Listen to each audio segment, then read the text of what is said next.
A pleasure to be here with everyone today. Thank you so much for having me. As Liz says, I'm here in this capacity of representing the Peabody Awards, but we're going to dig in a little and talk in a little more of a scholarly vein. The Peabody Awards are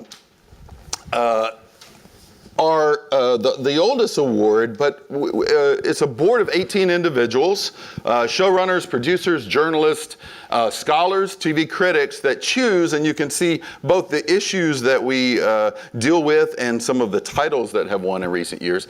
And an important thing to recognize about the Peabodys is to win a Peabody Award is a unanimous vote of 18 people, meeting face to face, which is very different than other types of awards. But we get 1,200 submissions, and we select 30 winners and 30 nominees. But the key thing I want to deal with today is this across platforms and across genres. Very different from other things. So television, radio, web, entertainment, documentary, news, children's programming, public service. And that's where the power of this is. So when we give an award, it's not for the best in television, it's for the best story. And in particular, we say it's stories that matter to us as citizens. Which is very different from other awards, which are usually more craft awards, or they are awards that go for, best screenwriting, best acting, etc. So how does narrative shape our citizenship? And the board is very intentional about selecting these things.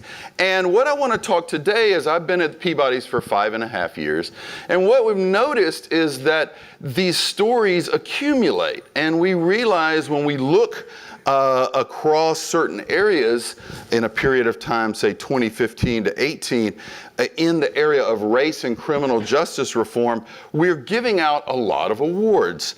So in documentaries, some of these titles may be familiar with, including Ava DuVernay's 13th. In news, local news stations from around the country are handling, or MSNBC in the case of Chris Hayes. In entertainment, even shows like Blackish in Atlanta take up these issues of race and criminal justice reform.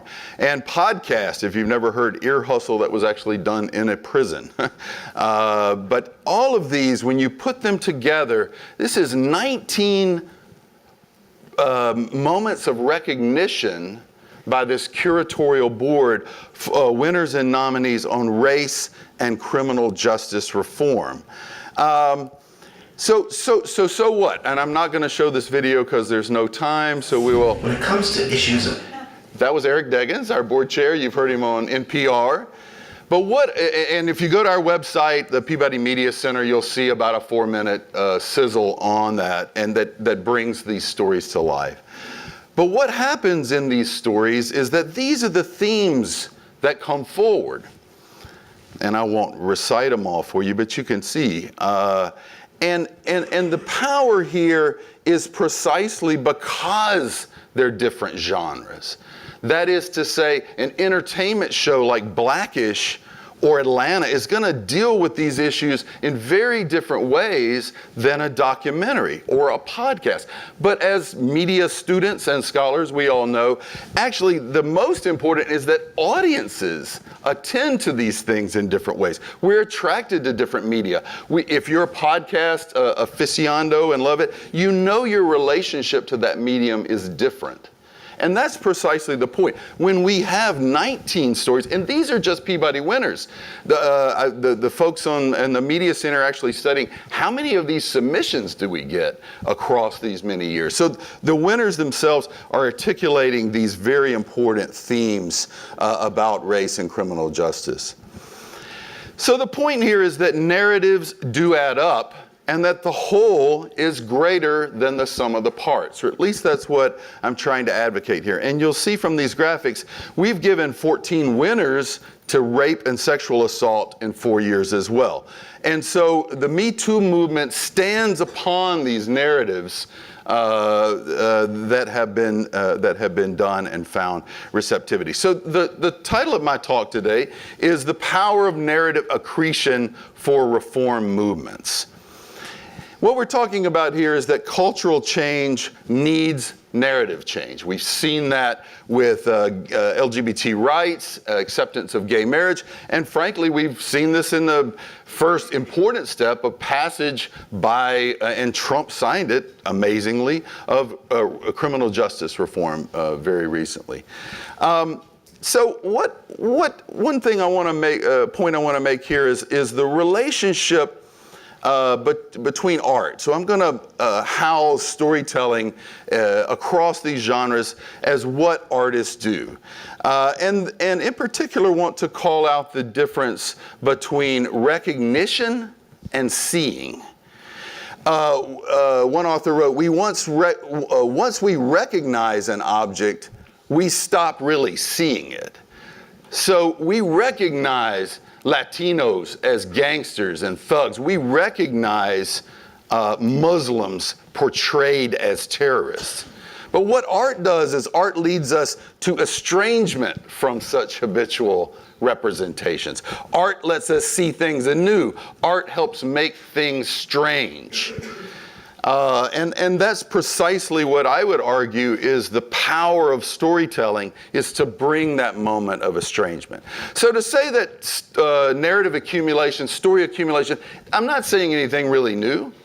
Local history is based upon multiple legends and tales gathered across time by multiple authors and speakers. Newspapers are in the art of gathering facts. Those facts add up. They become the story, right? And they also create our reality as a product of that. But I'm using the $5 word here instead of accumulation, accretion, precisely because of this, the italicized words here. It's a process of growth that occurs through gradual accumulation. And I think that what's important here is that it is a process. We're not going to change quickly or immediately. And that in that process of telling stories, society learns new things, new knowledges, new ways of talking, new ways of thinking. And that process leads to this gradual accumulation of kind of a common sense. And so these are three images from Ava DuVernay's 13th. And what this narrative accumulation adds up to for me is the breadth, depth, and variety of stories that allow us new understandings, new language, new ways of thinking. Language such as mass incarceration or the 13th Amendment and our understanding of that, which I would argue many of us didn't until such a narrative appeared. So narrative accretion then is this process of societal growth and change through storytelling. And a couple things I picked up here at the conference this week. The person from the Ad Council said one of the most important things is iteration. And I'm arguing here reiteration. That story has to be told again. And the other thing that I thought was very powerful was that social change is achieved through the speed of trust, someone said. And that's exactly what narratives can do well, precisely because they're appearing in different genres and in different media, and in media that we often trust. It's easier to trust certain types of stories than others.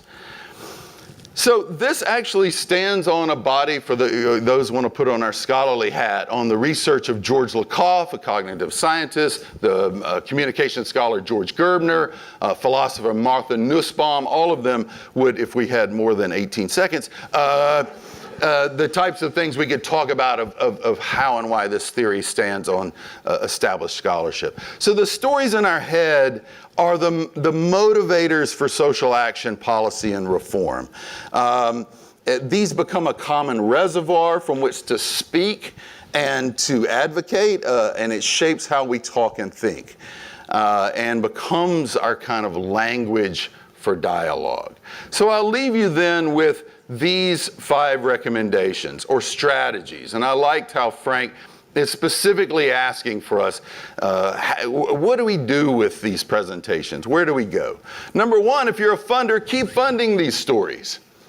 I talked to Sally Jo Pfeiffer, who runs ITVS. Y'all know who she is? Amazing human being. And Sally's like, we've done that story before, and guess what? We're going to do it again. We're going to fund that again. You want to know why? Because we have to keep telling that story about women and girls. And that's a specific conversation. You can read about it later. Number 2, circulate these narratives. The video that I was going to show you is a sizzle that we put together from this programming. What we want is for social justice groups working in these areas to take these materials and circulate them. Precisely by sharing it through your social networks is how these narratives will take root.